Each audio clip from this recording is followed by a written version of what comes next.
Happy Mother's Day from all of us, and thanks for joining us on Moral Side of the News. I'm John Blim with the WHAS Crusade for Children. With me is a small but mighty panel today, Rabbi Stan Miles, Louisville Melton School, and Reverend Jason Crosby, Center College. Our first topic, gentlemen, Kentucky Derby got big numbers last weekend, 150,000 people at Churchill Downs on race day, and millions more watching on TV. But another race-related number has made headlines. 7 horses died that same week at Churchill Downs. Turning to our panel, does this change the way you see what's called the greatest 2 minutes in sports? I've seen this problem around for years and years and years, and I think it's tragic. I don't know a great deal about horse racing or horses in general, but I do know that these thoroughbred horses are bred specifically with large carriages and very, very thin legs, which is a recipe for disaster. And I'm just hoping that there's some way that the horses that they breed can be strong enough to sustain the trauma of horse racing. The article that we had before the program today, written by Joe Girth, who is, I think, a wonderful writer. Quite honestly, I agreed with everything in it, but it made me cry. As I was reading that article, I was crying. I was crying, agreeing with everything Mr. Girth wrote, and trying to think of a way to solve the problem. Well, and Stan, just to elaborate, what Mr. Girth wrote was that even though he is a born and raised Louisvillian who was brought up near and around the Derby and Churchill Downs, he expressed how difficult it is for him to watch with delight and gladness the Derby and the festivities around the Derby. It was significant to his parents and grandparents, and despite that lineage, it's now difficult for him to enjoy the festivities. And he mentioned the event in 2008. Which was a watershed moment for me at my age, in my mid-40s. That would have been about the time I was 30 years old, at the conclusion of the 2008 Derby, when 8 Bells, the filly, was euthanized on the track after that event. That certainly woke me up. And I think it woke up the rest of the country. Moving ahead, I am not terribly optimistic. Like Girth, born here in Louisville, have been acquainted with the Derby and horse racing as one raised in the state of Kentucky my entire life. And so, like Joe Girth, I hate to say that this most recent sequence of events regarding horse deaths affects how I will view horse racing and the Derby moving ahead, but it will, and I think it should. The reality, Stan, as you mentioned, is that these horses are bred in a way that make them fundamentally susceptible to breakdowns, to broken bones and legs, and also their hearts. I guess there was going to be a necroscopy on one of the horses that died in the week leading up to the Derby last week. But all of that inbreeding has literally brought together the ingredients for a recipe that are tragic and dangerous. And I think Churchill Downs knows that. I think that folks in the industry are aware of the ways in which horse racing no longer holds the place of prominence that it once did. Hence, during the General Assembly, sports betting is coming to the state of Kentucky. And that was pushed by Churchill Downs because their corporate portfolio includes horse racing, but every other form of gambling and gaming that you can imagine, due in no small part to the fact that because of events like this, horse racing on the whole is occupying a smaller and smaller portion of the entertainment and sports pie in the American consciousness. We don't see it as much here in the state of Kentucky. But Churchill closed Arlington Park, sold it to the Chicago Bears, John Blim's hometown, if I'm not mistaken, recently. And other tracks all across the country are facing the same set of circumstances as horse racing is diminishing. And I think our perspective here in the state of Kentucky, in Louisville, can kind of blind us to that reality. But it's happening. And if something doesn't happen quick on a regulatory front, moving ahead, the Derby itself, I think, could be a relic. Good way to start our program. And yes, indeed, Jason, I'm a Bears fan, anxious to see what happens with all of that and Churchill Downs selling that. All right, our second So topic. are the Bears going to move from Soldier Field to, wow. Well, there's a lot of politics involved, Stan, and it's not a foregone In conclusion. Chicago? Yeah, I'm shocked. imagine. The mayor's involved, the Park District, and the Bears. So we'll see what happens. And right, nobody wants to call them the Arlington Heights Bears, I don't think. But on to sports. Speaking of sports, Louisville lost a sports icon this week. Denny Crum coached the Cardinals to national championship status, but he also was well loved for his work off the court. Denny Crum, died at home this week at age 86. Panelists, do you have a Denny Crum story or something you'd like to share about Denny Crum? After watching him for his entire career in Louisville, it saddens me because there is a Yiddish word that describes Denny Crum to a T. Denny Crum was a mensch, and that means an extraordinary and exemplary human being.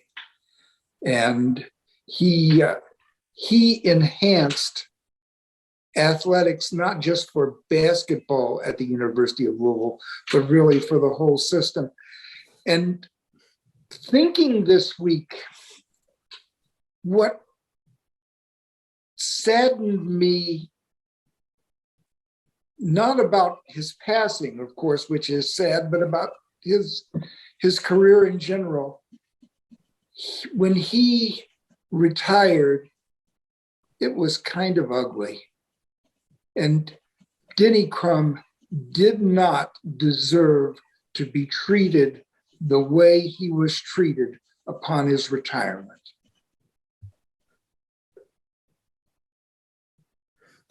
Well, and yet, Stan, he continued to be very involved and supportive of the university over the course of the past 2+ decades, and the basketball program and the athletic department, which I think is a further testament to what you had to say. I have a plethora of memories of Denny Crum, and in many respects, his passing and the Derby, at least in my mind, for those from Louisville, are intertwined and connected. As one who was a child in the 1980s and just developing allegiances to different sports teams, it was really, really easy to quickly become a devoted University of Louisville basketball fan in the early 1980s. And I will always remember the 1986 national championship. I will remember the 1983 Dream Game. But I just want to also comment on the ways in which Denny's legacy, Coach Crum's legacy, will, I believe, continue to impact and shape Louisville.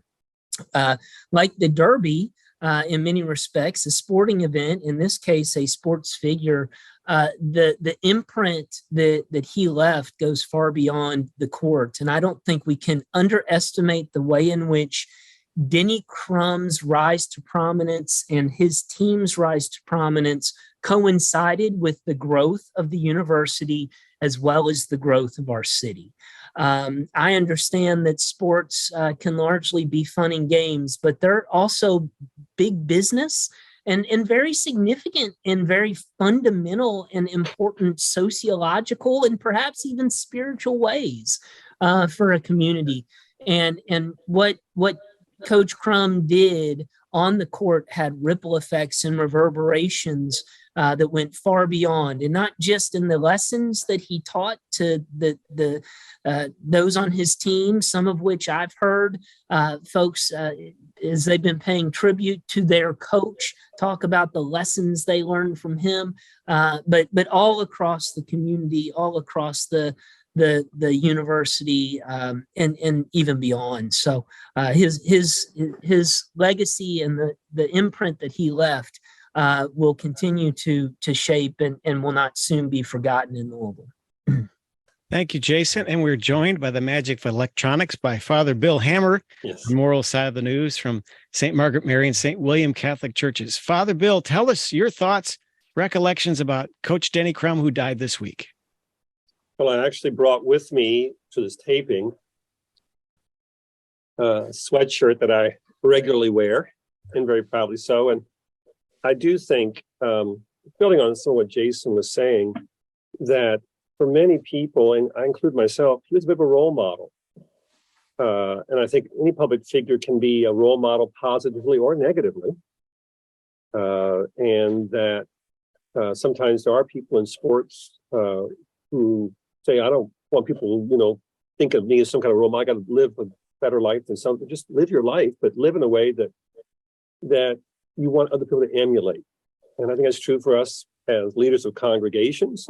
Certainly people in politics should be role models by their choices and decisions. And I think we look consistently over Denny's choices and decisions. He would be something I would want to emulate in continuing to do so. And I would hope a lot of other coaches would as well.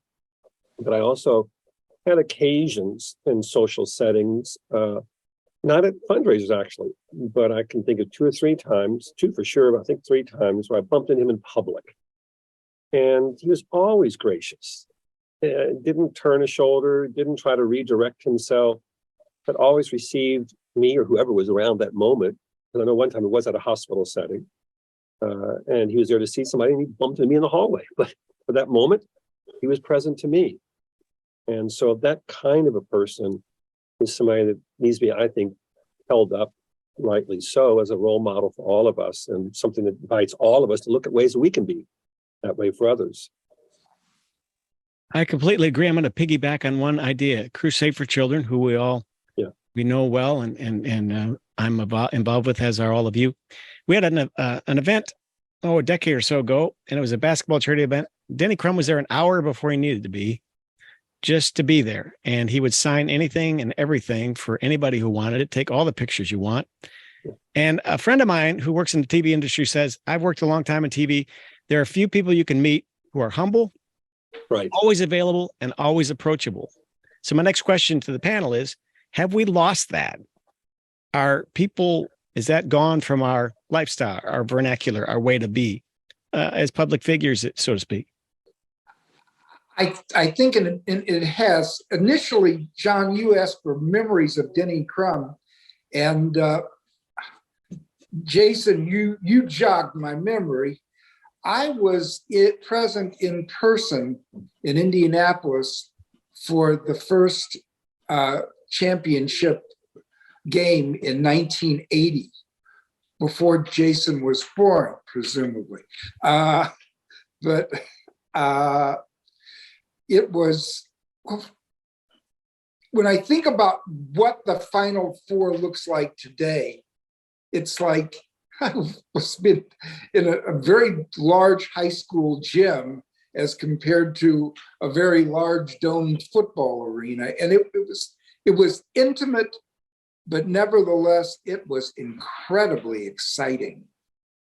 And the way that he molded his players to become a team, I think gave the life lessons that so many of them thanked him for this past week. Yeah, I think there are still others out there like that, but I don't see as many as we once did. And I think that's the difference, that maybe part of the way image are being shaped, and the way that in some ways social media plays into that as to what is considered, drawing attention to yourself rather than being humble and allowing that attention just to naturally happen based on your accomplishments rather than on your image of itself. And so there is some subtle shifting going on, I think, in the culture. There are still role models out there. I can think of a number of the coaches. And again, as we went through some of the tournaments this year, it wasn't always the big famous coaches that were the actual winners. And they still were working with teams, filled with lots of seniors on their teams and people they had worked with for the 3, 4, 5 years. And not just sports, but again, I think in almost all areas of our life, there are still people in the business world, who are committed to working rather than always thinking about what's the next step I can make. So it's there. And what about the relationship sometimes? What about the relationship he had with Joe B. Hall? Yes. Wow. Yes. I mean, they really did not like each other at one point in time. And then had a video show together for 10 years, I believe. Yes, but they became very close and could just set that aside. Yes, they did. Well, and I just want to pick up on what Father Hammer mentioned about the way in which I think social media has played such a significant role in shaping the way in which people understand how to be a prominent public figure. And I do think that there is a shift taking place in terms of folks thinking that putting something in a public media space is the way in which you demonstrate that you are a public figure or that you are shaping public opinion. But I am very grateful that even in the midst of that shift, all around us, there are folks who are cut from the Denny Crum cloth who maybe are utilizing social media at times, but understand that accessibility, that humility, that the person that you are when you are interacting with others is a true or the true testament of the way in which you model character or present yourself, much more so than in that odd realm that is social media. It's out there. But I think Denny exemplified that here in Louisville. All right, panel, we've got about 10 minutes left in our program, Moral Side of the News, and thank you for joining us. We'll hit one more topic, and then we're going to talk about our mothers because it's Mother's Day. So this topic's a little change of pace for us now, from sports to Donald Trump. He was found guilty this week in a sexual abuse and defamation civil case. The court says he should pay E. Jean Carroll $5 million in damages. So, panel, turning to you, how do you see this verdict affecting his election bid in 2024? Well, it's hard to judge how it will impact until it plays itself out. But I do find this is an interesting kind of juxtaposition to the discussion we just completed about role models and about people whose character that you would want to say try to imitate. Again, the lack of some of the testimony, the lack of clarity, the fact it's under appeal. I mean, there's other things that are still going to resolve itself over time. But I think that some of the commentary that I've been reading following the verdict is that a lot of his supporters support that his position, in other words, like, he can do it because he can, type of thing. And it doesn't change my view of him by a lot of his supporters. And I find that equally disturbing. Again, and I don't find that kind of behavior as behavior to be imitated. And he said, that's what stars get to do. What I did is what stars get to do. Famous people get to do that. No, famous people don't get to do that. And that's what the jury did decide.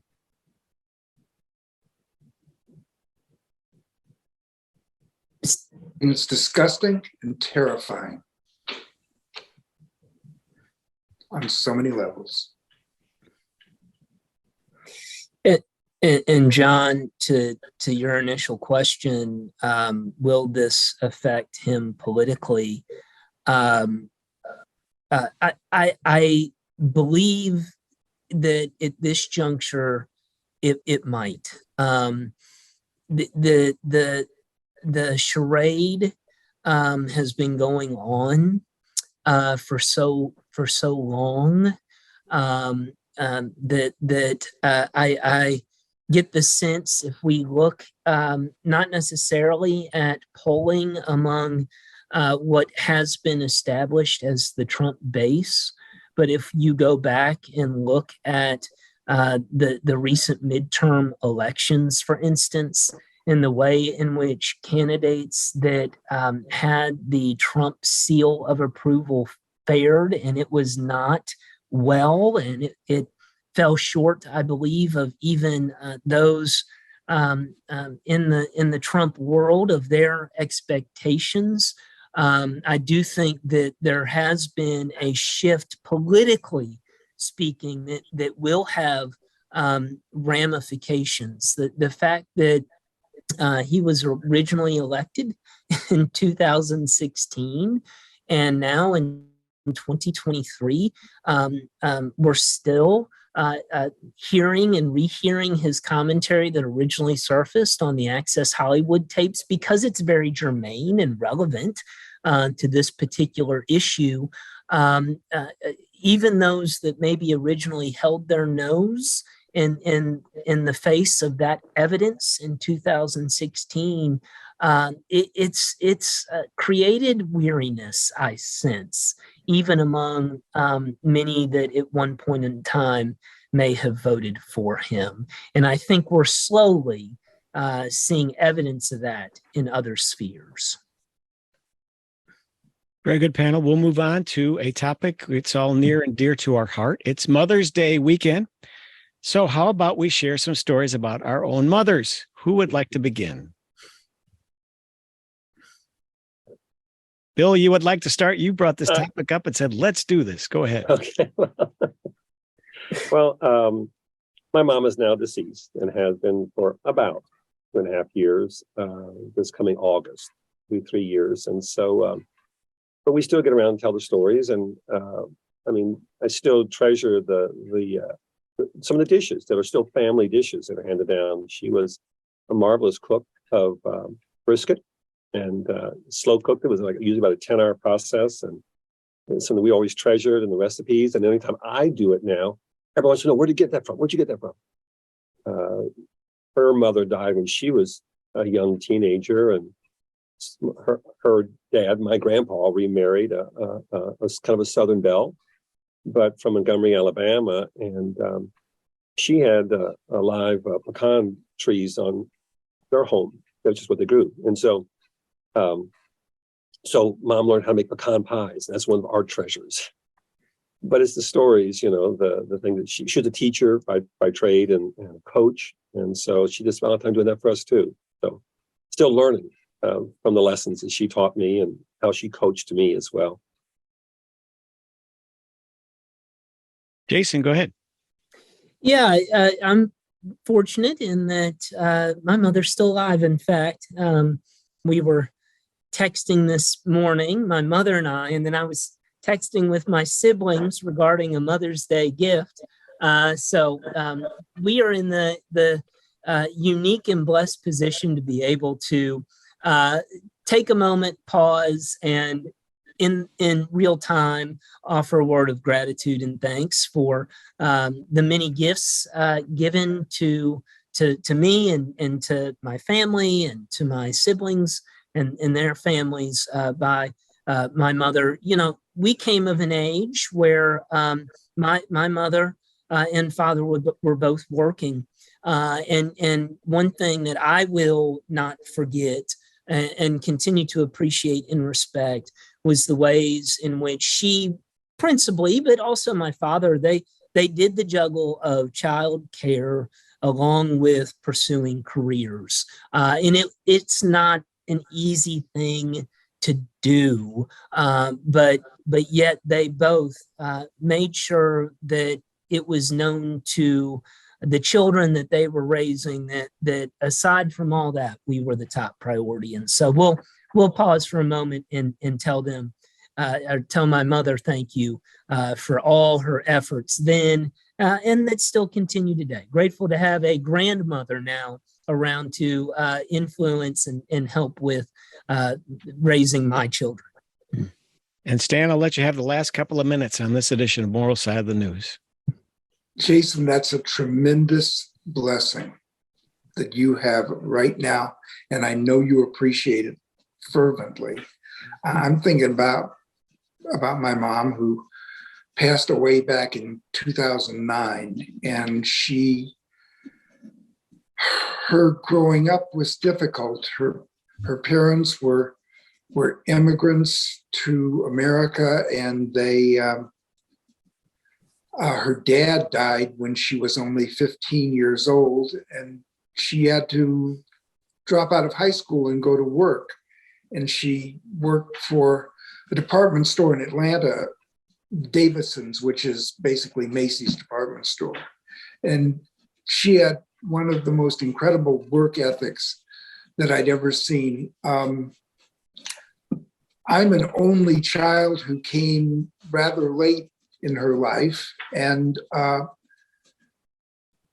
I think that in many ways, Mom cared so much and was so totally honest. And rearing an only child is a challenge that I can't fathom.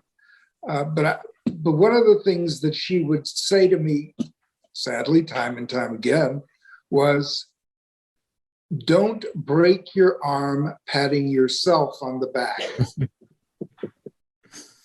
And my mom, more than any other force in my life, has given me hopefully the skill to keep the old ego firmly intact.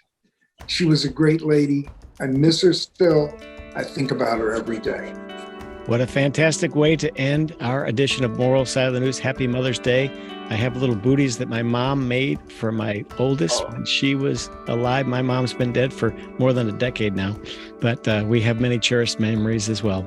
Thank you, Stan Miles, Jason Crosby, and Bill Hammer. And thank you for watching and listening to Moral Side of the News.